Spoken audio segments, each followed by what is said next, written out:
Bismillahirrahmanirrahim. Assalamualaikum warahmatullahi wabarakatuh. Salam bahagia. Jumpa lagi bersama saya dengan Ahyana Sulfiah dari UPT SPF SMP Negeri 16 Bulukumba, Jalan Guru Penggerak Angkatan 7 Kabupaten Bulukumba. Kali ini saya akan memaparkan aksi nyata saya pada modul 1.4 tentang budaya positif. Saya pun dibersamai oleh Ibu Fatmawati SPD selaku pengajar praktik dan Ibu Nur Aulia Hafid SPD MM selaku fasilitator. Budaya positif adalah nilai-nilai kebajikan universal yang diyakini dan mencerminkan profil pelajar Pancasila yang diwujudkan dalam berbagai pembiasaan-pembiasaan yang akhirnya menjadi karakter yang baik pada murid. Sesuai dengan tujuan pendidikan, menurut Ki Hajar Dewantara, yaitu menuntun anak dengan segala kodratnya agar mereka dapat mencapai keselamatan dan kebahagiaan baik sebagai manusia maupun sebagai masyarakat. Adapun rencana aksi nyata saya yang saya lakukan di sekolah saya, yang pertama adalah membuat keyakinan kelas. Kemudian yang kedua, melakukan pengimbasan kepada rekan sejawat di SMP Negeri 16 Bulukumba tentang budaya positif. Dan yang ketiga, melakukan penerapan segitiga restitusi dalam menyelesaikan permasalahan murid. Selanjutnya, alur pengimbasan budaya positif yang saya lakukan pada aksi nyata saya di SMP Negeri 16 Bulukumba, tentunya yang pertama meminta izin kepada kepala sekolah, kemudian yang kedua melakukan pengimbasan kepada rekan-rekan di sekolah terkait budaya positif yang akan saya paparkan.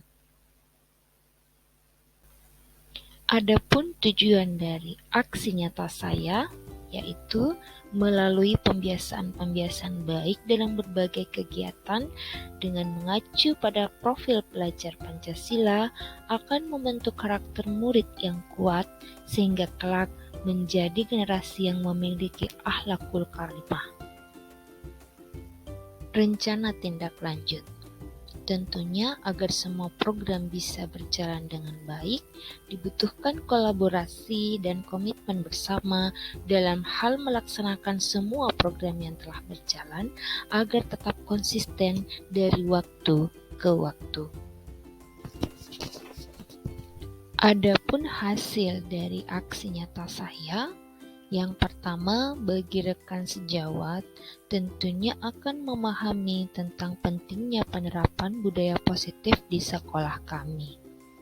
Dan berikutnya, bagi murid, membantu murid dalam membentuk karakter-karakter baik melalui pembiasaan-pembiasaan positif dalam berbagai kegiatan dalam rangka menuju generasi emas.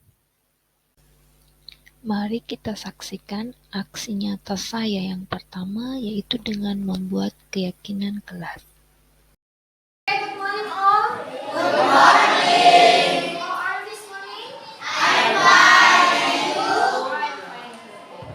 Well, today, hari ini sebelum kita masuk materi, karena ini adalah pertemuan pertama kita di semester 2 tahun ajaran 2022-2023, kita akan membuat keyakinan kelas.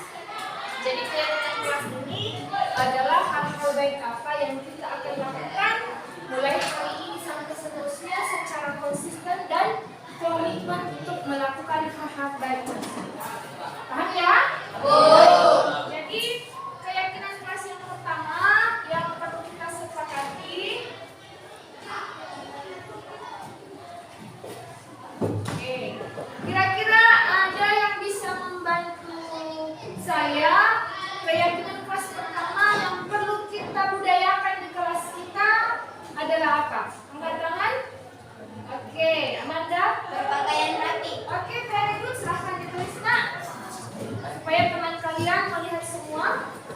Jadi keyakinan kelas yang pertama yang akan kita sepakati adalah berpakaian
kelas. Jadi diupayakan untuk membuat keyakinan kelas dengan pemilihan positif. Oke, yang terakhir dari teman kalian adalah menghargai pendapat orang lain. Bagus sekali. Jadi ada 5 keyakinan kelas di kelas 9C yang akan kita sepakati hari ini untuk kita lakukan bersama-sama mulai hari ini sampai seterusnya. Sekarang coba Fitri naik ke depan bacakan secara keseluruhan.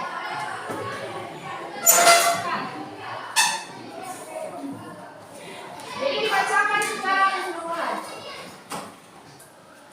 Keyakinan kelas 1 berpakaian rapi, 2 datang tepat waktu, 3 meminta izin ketika keluar kelas, 4 mengerjakan tugas tepat waktu, 5 menghargai pendapat orang lain. Oke, terima kasih.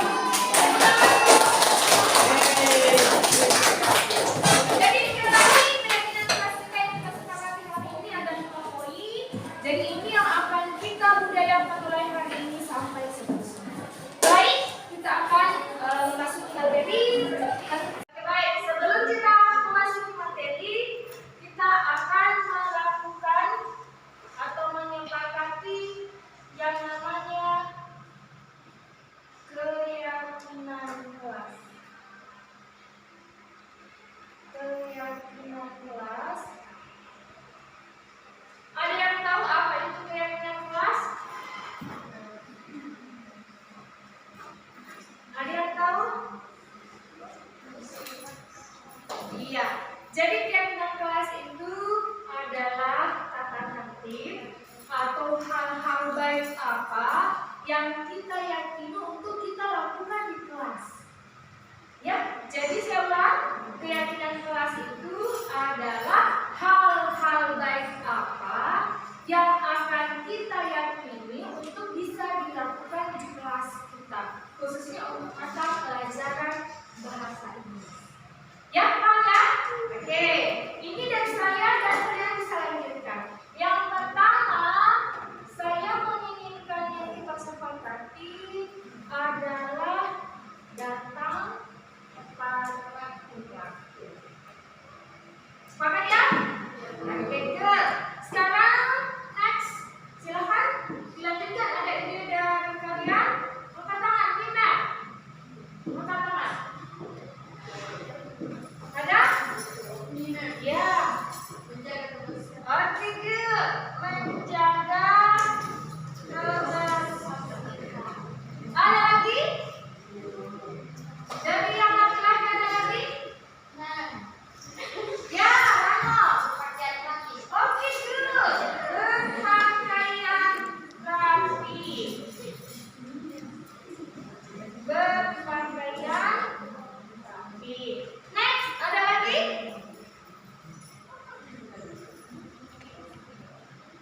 Hindari penggunaan kata tidak. Contoh, tidak boleh ribut. Jadi kita selalu menggunakan kata-kata positif. Kira-kira kalau tidak boleh ribut, kita membuat kalimat yang konotasinya positif adalah tenang di dalam kelas. Iya.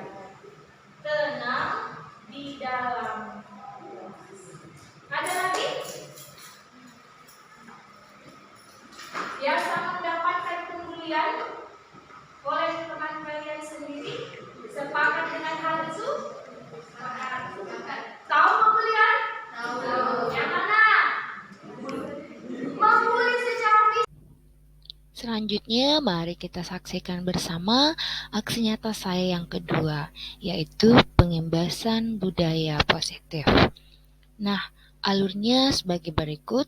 Tentunya yang pertama adalah meminta izin kepada kepala sekolah terlebih dahulu. Kemudian selanjutnya melakukan pengembasan budaya positif di UPT SPF SMP Negeri 16 Bulukumba.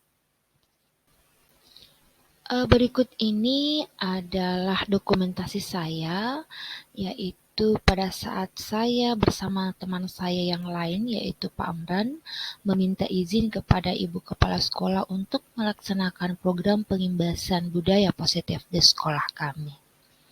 Baik, selanjutnya saya akan tampilkan dokumentasi pada saat pengimbasan dilaksanakan. Assalamualaikum warahmatullahi wabarakatuh. Alhamdulillahirrahmanirrahim. Wassalatu wassalamu ala asrafil anbiya'i wal mursalin Sayyidina Muhammadin wa ala alihi wa sahbihi ajma'in. Pertama-tama, marilah kita tak henti-hentinya bersyukur atas segala nikmat yang telah diberikan oleh Tuhan kepada kita semua, sehingga pada hari ini dalam kegiatan workshop pengimbasan budaya positif calon guru penggerak angkatan ke-7 Kabupaten Bulukumba bisa dilaksanakan. Tak lupa pula kita mengucapkan mengirimkan salam dan salawat kepada Nabi besar Muhammad Sallallahu Alaihi Wasallam. Allahumma salli ala Sayyidina Muhammad wa ala ali Sayyidina Muhammad. Beliaulah yang membawa kita dari alam kegelapan ke alam terang benderang seperti sekarang. Terima kasih Bapak dan Ibu sudah meluangkan waktunya untuk berkumpul di tempat ini. Sebagaimana tadi saya sampaikan bahwa kegiatan ini adalah workshop pengimbasan budaya positif DCT 16 Bulukumba. Ini adalah merupakan tugas calon guru penggerak kita, di mana teman kita ini Ibu Ahyana Sulfia alhamdulillah berhasil masuk sebagai calon guru penggerak angkatan 7. Mudah-mudahan beliau menjadi penggerak di sekolah kita ini, menggerakkan kita semua untuk menjadi lebih baik. Dia atau beliau adalah agen transformasi bagi pendidikan. Dia yang membawa kita merubah pendidikan di sekolah kita. Salah satu yang menjadi ide beliau itu adanya budaya positif di sekolah. Untuk mengetahui, untuk mengimbaskan kepada kita semua apa yang mana itu budaya positif yang ada di sekolah kita, sebentar akan dibawakan oleh Ibu Ahyana. Mudah-mudahan pengimbasan ini menjadi bisa menjadi motivasi bagi kita semua, sehingga insya Allah budaya-budaya positif ini bisa terlaksana dan alhamdulillah bisa menghasilkan siswa-siswa yang berkarakter.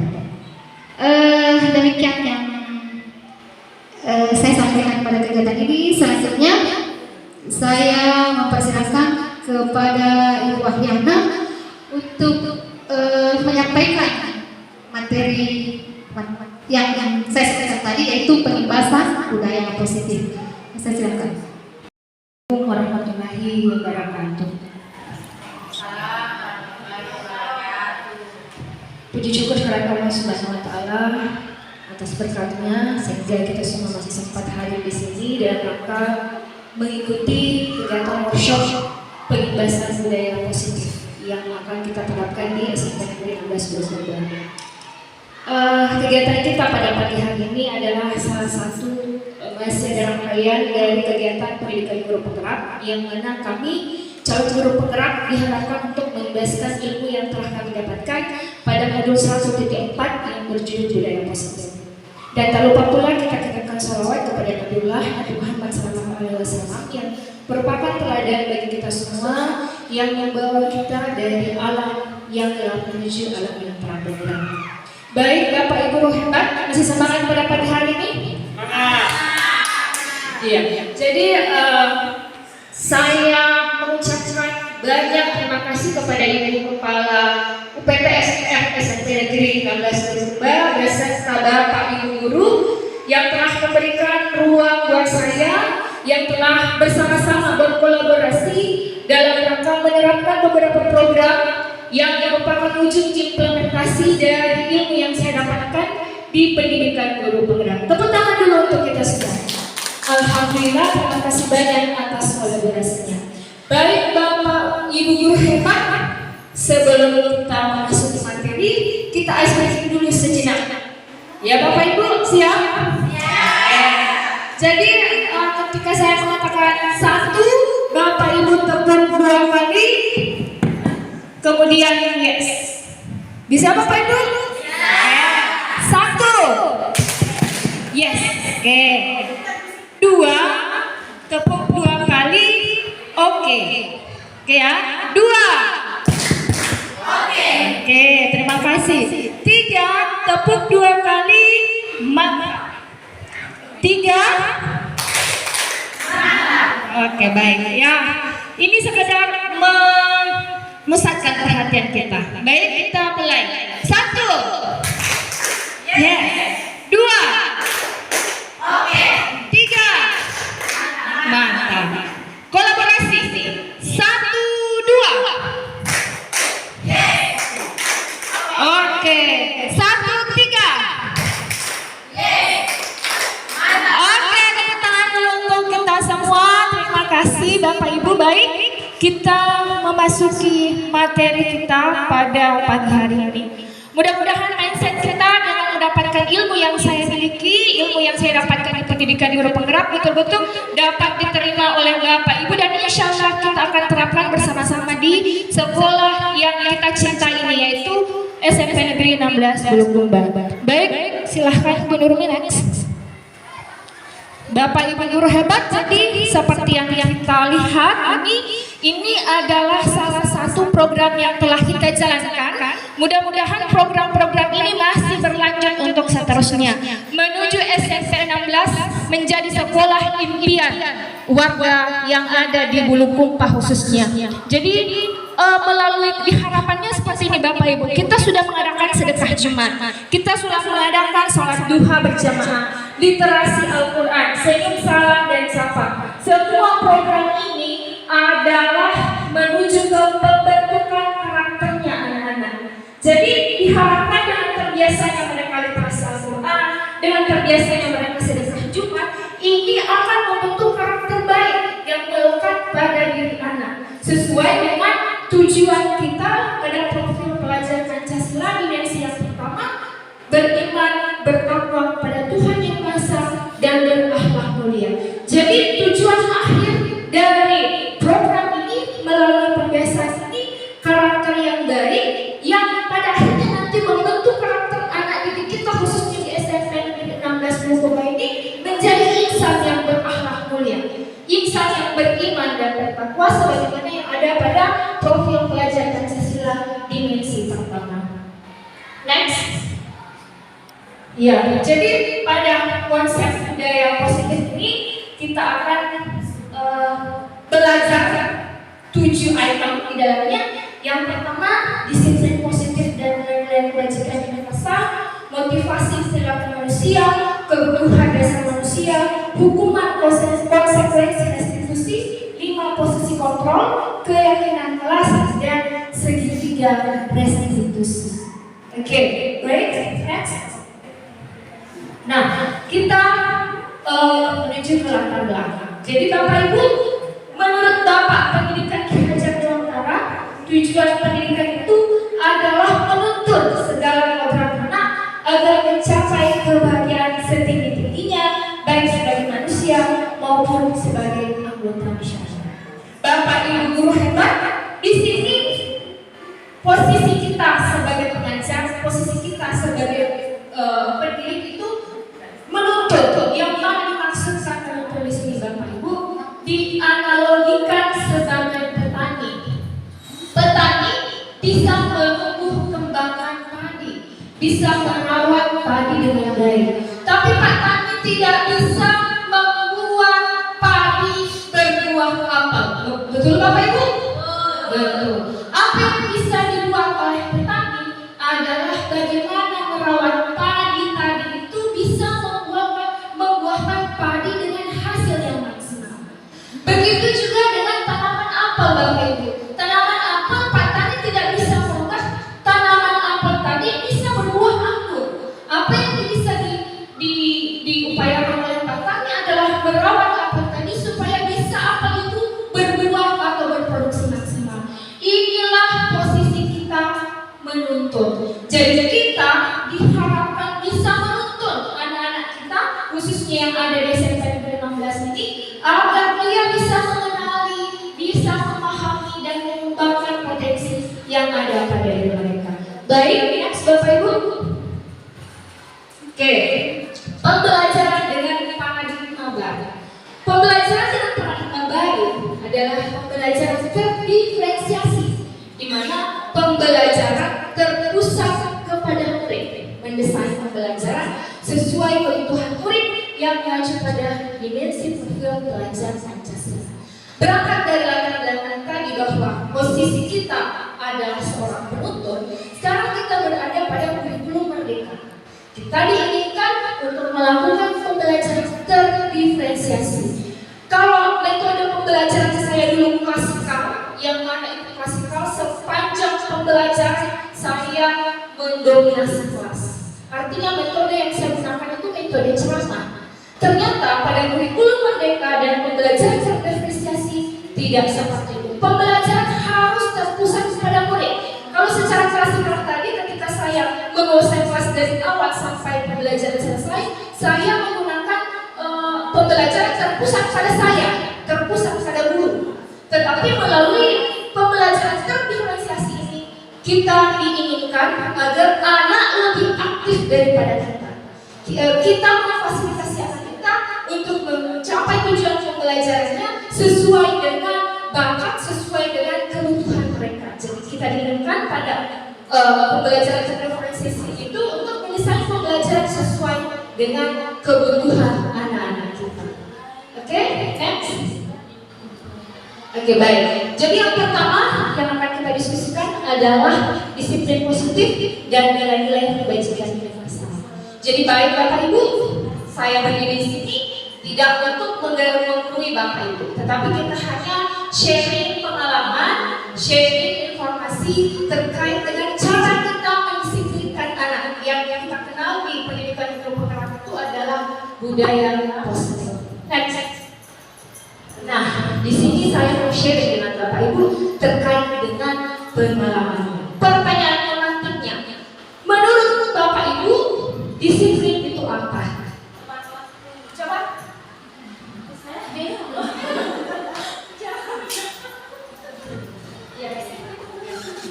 Terima kasih atas kesempatan yang diberikan kepada saya Ibu. Disiplin? Ya. Dari pertanyaan Ibu apa disiplin? Menurut saya disiplin adalah tepat waktu. Terima kasih. Terima kasih untuk Ibu Musdalifah. Ada teman yang lain yang mau menambahkan? Ada?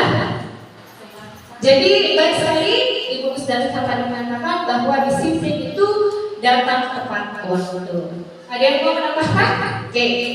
Masalah ketepatan waktu saya kira semua teman di sini pernah mendapati anak-anak kita melanggar atau anak-anak kita datang tidak tepat waktu. Kita share pengalaman lagi Bapak Ibu. Ketika mendapati anak-anak kita terlambat, misalkan Bapak Ibu sudah ada di dalam kelas, sementara anak-anak kita 20 menit kemudian baru datang. Kira-kira bagaimana treatmentnya Bapak Ibu? Bagaimana tindakannya Bapak Ibu agar disiplinkan anak ini agar supaya pertemuan berikutnya tidak datang terlambat lagi? Ada ide Ibu Nurfaidah? Dengan menyampaikan kepada anak tersebut bahwa dia menyalahi aturan yang ada di sekolah, tidak disiplin. Oleh karena itu diminta untuk pertemuan berikutnya datang tepat waktu. Saya kira seperti itu. Baik, terima kasih. Ada pengalaman yang lain? Adakah yang pernah menyuruh anak kita berdiri di depan kelas karena terlambat? Ada.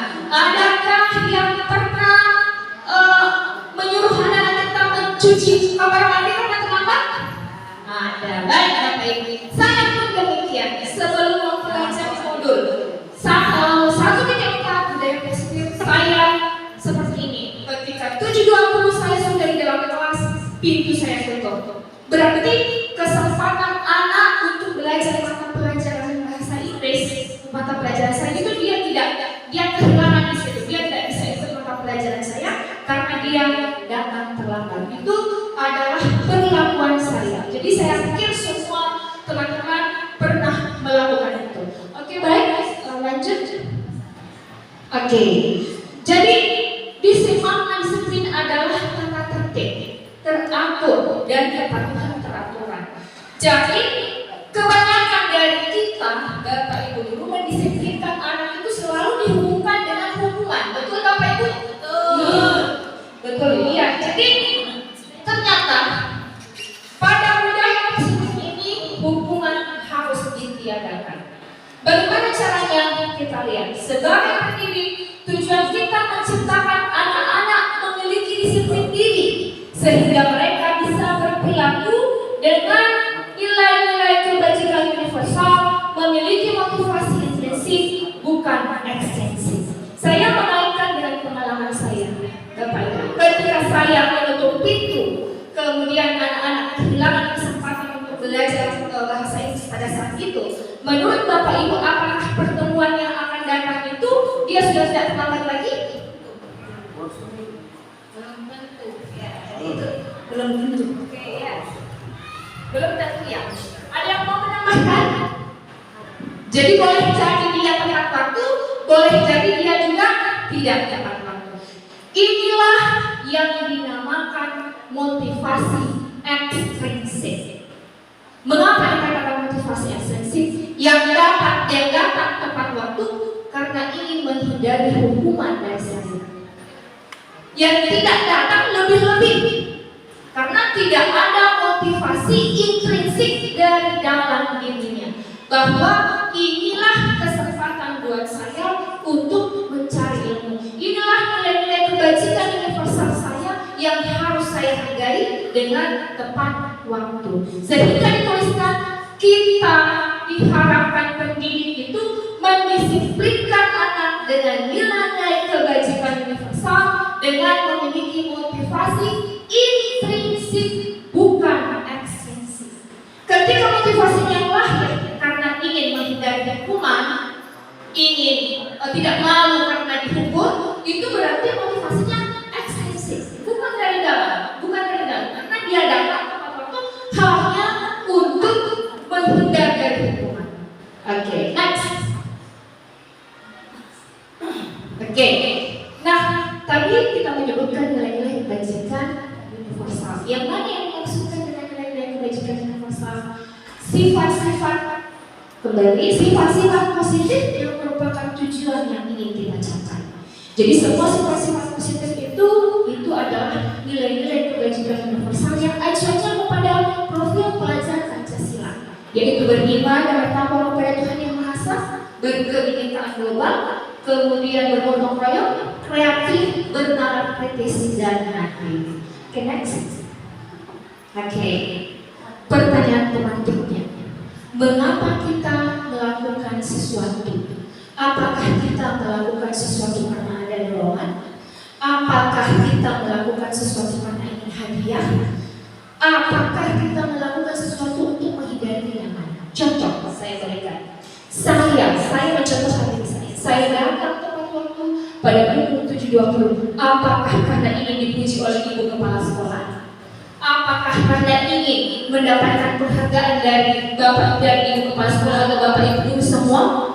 Ataukah apakah saya ingin mendapatkan penghargaan sebagai guru yang paling disiplin datang ke sekolah? Tidak, Bapak Ibu. Karena motivasi yang lahir adalah motivasi intrinsik. Motivasi intrinsik di sini, saya menghargai nilai-nilai kebajikan universal, menghargai waktu yang dihargai oleh anak-anak kita, sehingga saya berupaya datang tepat waktu. Inilah Karena saya datang tepat waktu bukan untuk mendapatkan imbalan apa-apa ataupun bukan untuk mendapatkan penghargaan, semata-mata karena menyadari bahwa ini adalah tanggung jawab saya selaku pengajar atau selaku pendidik dengan acuan bahwa menghargai nilai-nilai kebajikan universal. Oke, selanjutnya. Nah, apa itu motivasi?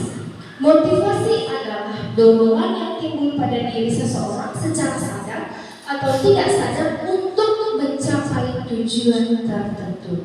Jadi motivasi ada dua tadi, ada intrinsik dan ada ekstrinsik. Next. Nah, ini motivasi ekstrinsik. Murid mengerjakan tugas karena menghindari hukuman. Kita share lagi Bapak Ibu terkait pengalaman yang pernah ada seperti ini. Pernah Bapak Ibu menghukum anak-anak karena tidak mengerjakan tugas? Pernah. Iya, saya pun demikian Bapak Ibu. Saya pernah di kelas 7B saya beri tugas cuma 6 orang yang mengerjakan tugas. Selebihnya tidak mengerjakan tugas. Apa tindakan saya?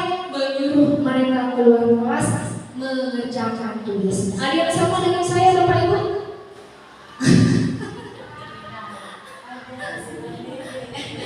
Jadi saya berpikir dengan menghukum mereka untuk pertemuan berikutnya, kalau saya berikan tugas, mereka sudah mengerjakan, tapi ternyata angan-angan saya itu salah karena pertemuan berikutnya masih saja ada peserta didik yang tidak mengerjakan tugasnya setelah saya berikan hukuman.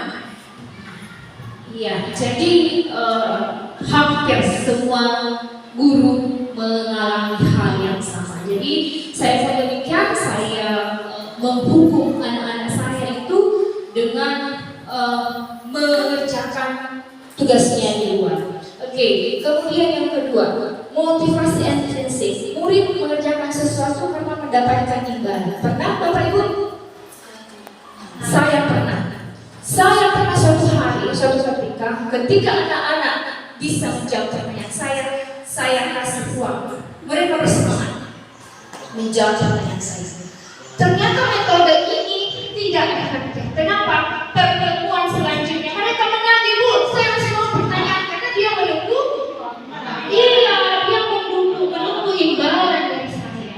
Berarti dia termasuk motivasi karena dia belajar hanya menginginkan uang saya, bukan karena kesadaran mereka, bukan karena motivasi intrinsik bahwa mereka mau belajar.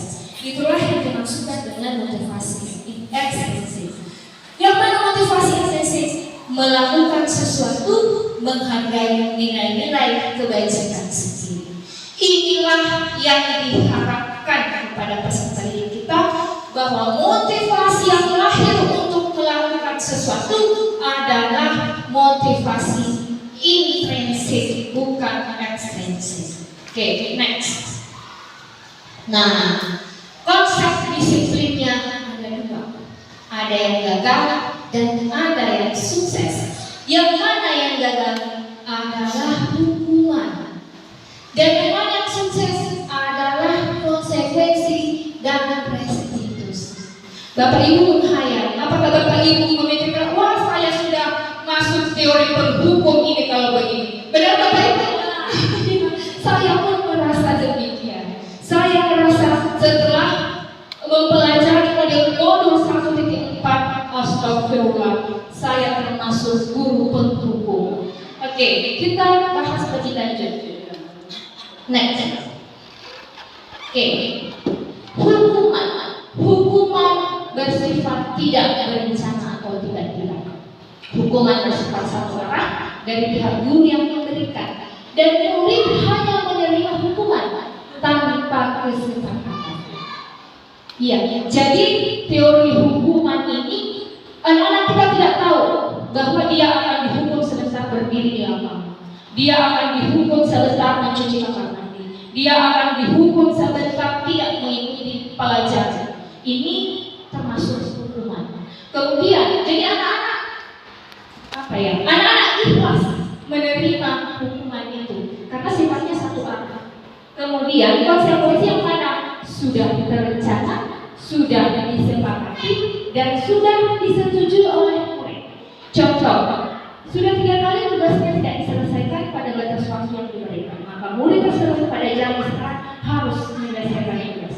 Ini murid lebih berbesar hati untuk menerima. Kenapa? Karena sudah disepakati sebelumnya. Tidak terjadi secara tiba-tiba. Dia sepakat bahwa dia tahu bahwa dengan melakukan seperti ini, konsekuensi dari perbuatan saya adalah ini. Oke, restitusi. Proses menciptakan kondisi bagi murid untuk memperbaiki kesalahan. Restitusi juga merupakan proses kolaboratif yang mengajarkan murid untuk mencari solusi. Inilah langkah yang terbaik yang akan kita gunakan untuk mendisiplinkan anak. Oke, untuk mendisiplinkan anak. Next. Nah, mengapa hukuman termasuk konsep disiplin yang gagal? Yang pertama, sesuatu yang menyakitkan. Yang kedua, tidak nyaman bagi murid dalam jangka panjang. Yang ketiga, murid akan tersakiti. Betul Bapak Ibu? Betul. Yang keempat, murid akan membenci peraturan. Nah, saya di modul 1.3 saya belajar visi guru penggerak. Kami ada tugas. Di tugasnya, kami disuruh mengingat kembali di usia 7 sampai 14 tahun. Momen apa yang paling penting? Saya tiba-tiba teringat hukuman yang diberikan oleh guru saya. Pada saat itu, saya siswa baru di SMP 1 Bulukumba, yang sekarang SMP 14 Bulukumba. Sebagai siswa baru, tentunya kita mau mengenali ruang-ruangannya. Iseng-iseng saya mengintip di laboratorium, mengajar guru IPA. Saya mengintip seperti ini. Mereka sedang belajar. Tiba-tiba saya dipanggil. Saya menuju ke sana dengan tanpa rasa bersalah. Sampai di sana saya ditendang begini. Malulah saya karena di depan siswa kakak kelas saya ditendang seperti itu. Kenapa bisa ya? Saya hubungkan dengan materinya. Kok bisa ya? Saya usia 38 tahun sekarang, usia kejadian itu di usia saya 12 tahun. Kira-kira berapa tahun yang lalu kejadian itu Bapak Ibu? 26 tahun. Masih teringat dengan jelas. Boleh jadi kita juga seperti itu. Boleh jadi ada anak didik kita yang mengenal kita karena hukuman yang kita berikan. Jadi disinilah kita sebisa mungkin menghindari hukuman. Ya, kenapa? Karena menyakitkan. Diingat sepanjang masa, kemudian anak-anak tersakiti dan murid akan membenci peraturan. Bagaimana dengan sukses? Kenapa konsekuensi termasuk sukses? Karena yang pertama, tidak nyaman bagi murid, jangka pendek. Ya, tidak nyaman bagi murid untuk jangka pendek. Nah, kenapa jangka pendek? Karena konsekuensi tadi kan sudah ada kesepakatan. Contoh yang tadi, anak itu mengerjakan tugas tidak bisa. Berarti anak itu cuma kehilangan jam istirahatnya. Mereka jangka pendek, rasa tidak nyamannya itu cuma sebentar. Setelah tugasnya selesai, sudah tidak ada masalah. Beda dengan hukuman tadi, sepanjang hayat itu akan diingat. Kemudian restitusi menguatkan anak dalam jangka panjang. Masalah terpecahkan, murid belajar bertanggung jawab dan menghormati diri dan orang lain. Murid bersemangat dalam memperbaiki kesalahan. Jadi untuk tahapan restitusi ini kita menawarkan kepada anak-anak kita bagaimana mereka bisa menyelesaikan masalahnya sendiri. Jadi mereka disuruh berpikir untuk menyelesaikan masalahnya sendiri. Secara otomatis mereka belajar bertanggung jawab. Bahwa setiap perbuatan itu ada bertanggung jawabnya. Next. Oke, ada yang mau bercurah pendapat kok misalnya penghargaan termasuk hukuman? Dihukum oleh penghargaan. Ada yang bisa? Mengapa bisa? Penghargaan itu ternyata termasuk hukuman. Ada yang mau bercurah pendapat? Penghargaan adalah hukuman. Kenapa? Cara-cara mengontrol perilaku seseorang yang menghancurkan potensi pembelajaran seseorang. Baik,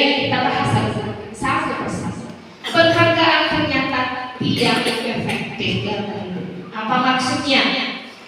Saya mengaitkan lagi dengan pengalaman saya tadi ketika memberikan anak uang pada saat menjawab pertanyaan dengan benar.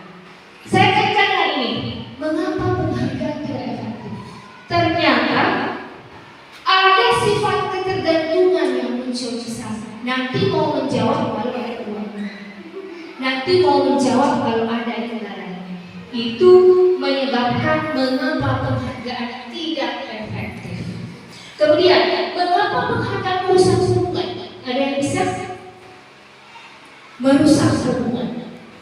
Saya kaitkan lagi dengan pengalaman saya. Ketika 4 atau 5 orang angkat tangan bisa menjawab dengan benar, dia tahu jawabannya, yang saya tunjuk cuma 1 orang. Tidak mungkin kan saya tunjuk lebih banyak-banyak. Berarti ke-4 orang yang tadi itu kecewa karena dia tidak memiliki kesempatan untuk mendapatkan uangnya. Bukan untuk menjawab saya, tapi tidak mendapatkan uangnya. Sehingga penghargaan merusak hubungan. Mereka di situ bersaing. Oke, penghargaan menghukum. Mengapa sehingga penghargaan ini posisinya sama dengan menghukum? Karena keduanya dikontrol oleh orang lain, dikontrol oleh kita. Bukan motivasi yang terakhir adalah motivasi intrinsik.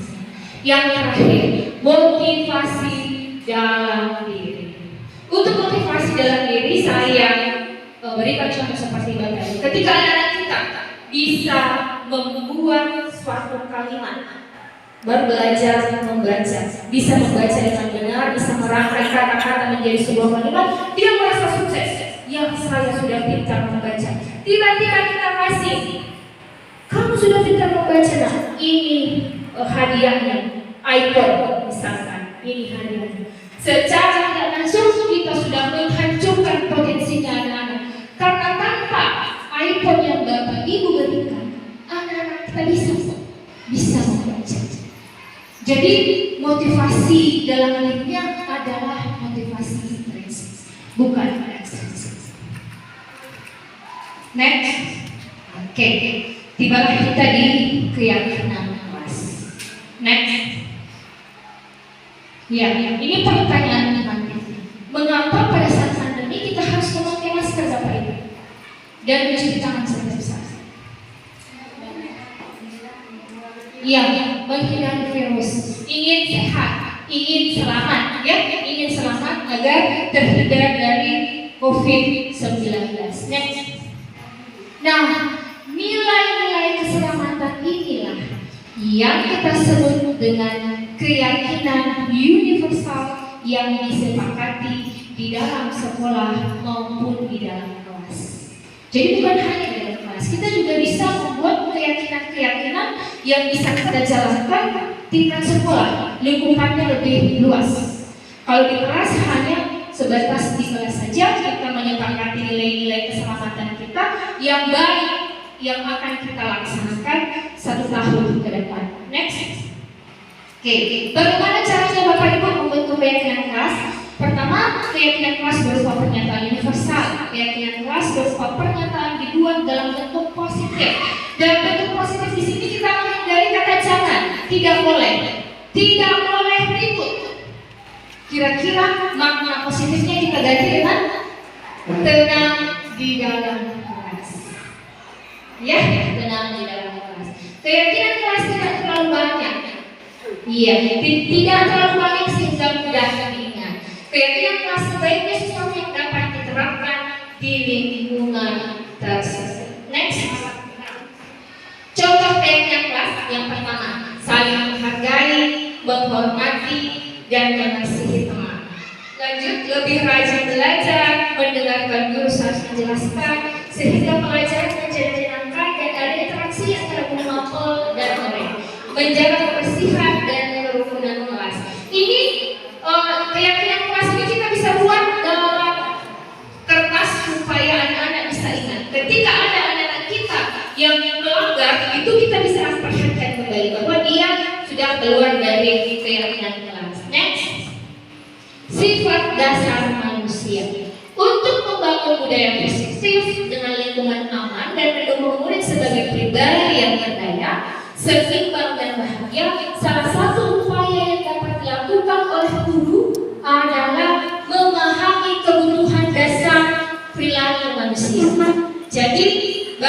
guru sebenarnya harus memahami 5 sifat dasarnya anak-anak kita. Iya, mengapa? Karena biasanya perilaku buruknya anak-anak itu karena ada sifat dasarnya yang tidak terpenuhi. Ada sifat dasarnya yang tidak terpenuhi. Next. Oke, ada 5. Pertama, bertahan hidup atau survive. Bertahan hidup di sini kaitannya dengan sandang dan pangannya.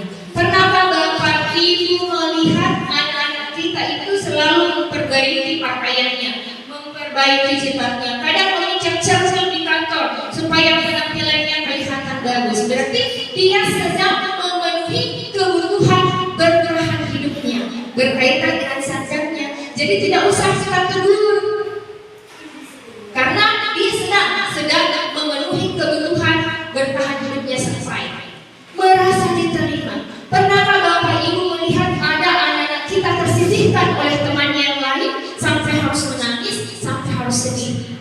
Berarti yang tidak terpenuhi adalah dia tidak diterima di komunitasnya. Jadi kita di sini harus mengenal kebutuhan apa sebenarnya yang dibutuhkan oleh anak-anak kita. Ternyata si A ini kebutuhannya tidak diterima di keluarganya misalkan. Kebutuhannya dia tidak diterima oleh temannya. Love and belonging, rasa cinta dan kasih sayang. Ini juga adalah kebutuhan dasar yang seharusnya Bapak Ibu tahu bahwa anak-anak kita sedang memenuhi kebutuhan cinta dan kasih sayangnya. Kebebasan, untuk kebebasan, saya pernah juga pada saat course kemarin itu menginstruksikan anak-anak untuk memilih warna. Ternyata dia tidak senang dengan warna itu. Berarti yang mereka penuhi itu adalah kebebasan atau freedom. Kesenangan. Anak-anak usia 12 sampai 14 tahun itu selalu ingin bersenang-senang, bermain di dalam kelas. Sehingga diharapkan Bapak Ibu guru pada saat pembelajaran itu menyisipkan permainan di dalamnya agar kebutuhan dasar untuk kesenangan ini terpenuhi. Dan selanjutnya kekuasaan atau power. Kita juga biasa menemukan anak-anak yang mau menguasai teman yang lain. Ini berarti mereka sedang memenuhi sifat dasarnya yaitu kekuasaan. Baik, next. Posisi kontrol. Posisi kontrol di sini proses perjalanan pendidik mengenali dirinya. Next. Nah, ini tadi kita sudah bahas terkait dengan keterlambatan anak-anak kita. Kita akan mencari tahu kita ada di posisi mana. Next. Nah, posisi kontrol ada penghukum, ada pembuat rasa bersalah, ada teman, ada pemantau, ada manajer. Kira-kira Bapak Ibu ada di mana? Iya, kita semua berada di posisi penghukum. Jadi ada 5: penghukum, pembuat bersalah, teman, pemantau, dan manajer. Next. Ciri penghukum: nada suara yang tinggi, mata melotot, menghakimi, menunjuk-nunjuk, dan hasilnya kemungkinan murid marah, dendam, bahkan mencoret-coret motor Bapak Ibu. Saya pernah mengalami Bapak Ibu ini. Motor saya dicoret-coret sampai sadel motornya itu sobek. Ternyata ini penyebabnya. Saya baru sadar ketika saya mempelajari modul budaya positif ini. Iya, berikut pembuat nada, pembuat rasa bersalah, nada suaranya lemah, merapat pada anak lesu. Hasilnya murid merasa bersalah, telah mengecewakan gurunya sehingga murid merasa gagal. Yang mana ini contohnya? Kenapa begitu lagi Nak Maria? Nanti ibu kepala sekolah marah lagi sama saya ini gara-gara terlambat. Nanti ibu kepala sekolah menganggap saya tidak becus sebagai wali kelas karena kita selalu saja datang terlambat. Ini membuat rasa bersalah. Dengan memberikan statement seperti itu, anak-anak akan merasa bersalah, mengecewakan wali kelasnya, mengecewakan gurunya, sehingga kita berada pada posisi merasa membuat rasa bersalah. Next, sudah gurau, murid akan senang. Nah, tetapi dampaknya apa? Cuma guru itu yang disenangi, gurunya yang lain tidak. Sehingga ketika dia berbuat masalah, kemudian gurunya yang dia senangi tidak ada di tempat, dia akan bersedih karena temannya tidak ada. Teman yang dianggap akan membelanya. Oke, next. Pemantau. Yang mana pemantau? Nada suaranya datar, bahasa tubuh normal. Di sini murid memahami konsekuensi dari perbuatannya sehingga guru tetap harus melakukan pemantauan terhadap pelaksanaan konsekuensi tersebut. Seperti contohnya tadi pada saat jam istirahat, dia harus mengerjakan tugasnya. Otomatis waktu istirahat kita juga pulang karena kita harus memantau dia mengerjakan tugasnya. Oke, next. Manajer. Nada suaranya netral dan tidak emosional. Nah, inilah posisi yang the best. Kita posisinya manajer, murid bertanggung jawab, mempertanggungjawabkan pelakunya dengan cara menemukan sendiri solusi dari permasalahan. Oke, lanjut. Nah, inilah penerapan segitiga restitusi yang menjadi tawaran kita untuk menyelesaikan masalah. Yang mana ada menstabilkan identitas, ada validasi tindakan yang salah, ada menanyakan keyakinan. Next. Ya, jadi pada menstabilkan identitas pada fase ini guru mengajarkan murid bahwa kesalahan adalah proses belajar dan semua orang pernah berbuat salah. Validasi tindakan yang salah pada fase ini guru memvalidasi kesalahan murid dengan memberikan pertanyaan seperti ini. Kamu melakukannya dengan alasan tertentu bukan? Dan yang terakhir menanyakan keyakinan saat perilaku telah divalidasi, identitas sukses, murid telah siap mengaitkan keyakinannya dengan tindakan yang sama. Iya, nice.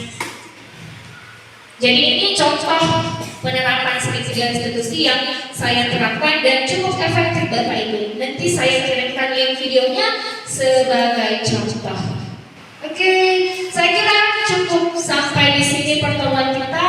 Kita akan lanjut pada Selanjutnya adalah aksi nyata saya yang terakhir, yaitu dengan menyelesaikan masalah menggunakan segitiga restitusi.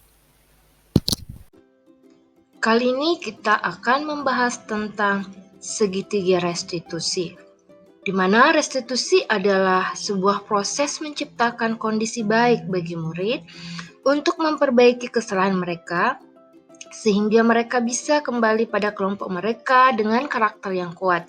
Gosen 2004. Restitusi bukan untuk menebus kesalahan, melainkan sebuah tawaran dan bukan paksaan. Restitusi membantu murid menjadi lebih memiliki tujuan, disiplin positif, dan memulihkan dirinya setelah berbuat salah. Sedangkan segitiga restitusi adalah suatu proses dialog yang dijalankan oleh guru dan orang tua agar dapat menghasilkan anak yang berkarakter baik dalam mengembangkan budaya positif seperti disiplin dan bertanggung jawab. Proses dialog ini terdiri dari 3 langkah. Yang pertama, menstabilkan identitas. Yang kedua, validasi tindakan yang salah. Dan ketiga adalah menanyakan keyakinan. Berikut ini adalah skenario kasus yang saya selesaikan di sekolah, yaitu pada kegiatan perseni antar kelas yang diselenggarakan oleh sekolah baru-baru ini, ada seorang siswa yang menggunakan sendal. Tentunya tindakan ini bertentangan dengan kesepakatan sekolah yang telah disepakati bersama, yaitu disiplin dalam hal berpakaian. Saya sebagai guru harus melaksanakan tindakan menyelesaikan masalah dengan menggunakan segitiga restitusi. Berikut ini adalah pemecahan masalah dengan menggunakan segitiga restitusi. Apa kabar hari ini? Sehat-sehat, Bu. Jadi Rano tahu tidak kenapa Mem Ahyana panggil pada pagi hari ini? Mau diwawancarai, Bu. Iya, benar sekali. Diwawancarai terkait apa kira-kira? Tidak tahu juga, Bu.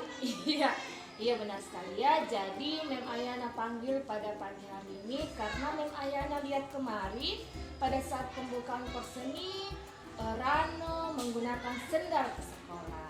Iya, jadi menurut Rano, apakah menggunakan sendal ke sekolah itu adalah perilaku yang terpuji? Tidak, Bu. Iya, alhamdulillah, baik sekali ya. Jadi menggunakan sendal ke sekolah itu adalah sebuah kesalahan. Tapi jangan khawatir, semua orang pernah berbuat salah. Mem Ahyana tidak mau mencari siapa yang salah dan siapa yang benar. Jadi pada saat ini Mem Ahyana ingin bantu Rano keluar dari masalahnya. Iya, Bu. Iya. Bisa tidak ceritakan kepada Mem Ahyana alasan Rano kemarin menggunakan sendal? Saya kira, Bu, pada saat seni kita pakaian apa saja. Iya, jadi menurut Rano, pikirannya Rano bahwa ketika perseni tidak ada proses belajar mengajar sehingga Rano berpakaian bebas ya. Iya, betul, Bu. Iya. Oke, baik. Nah, Rano, apakah masih paham dengan keyakinan sekolah yang telah kita sepakati sebelumnya? Iya, Bu. Iya. Coba disebutkan, Nak.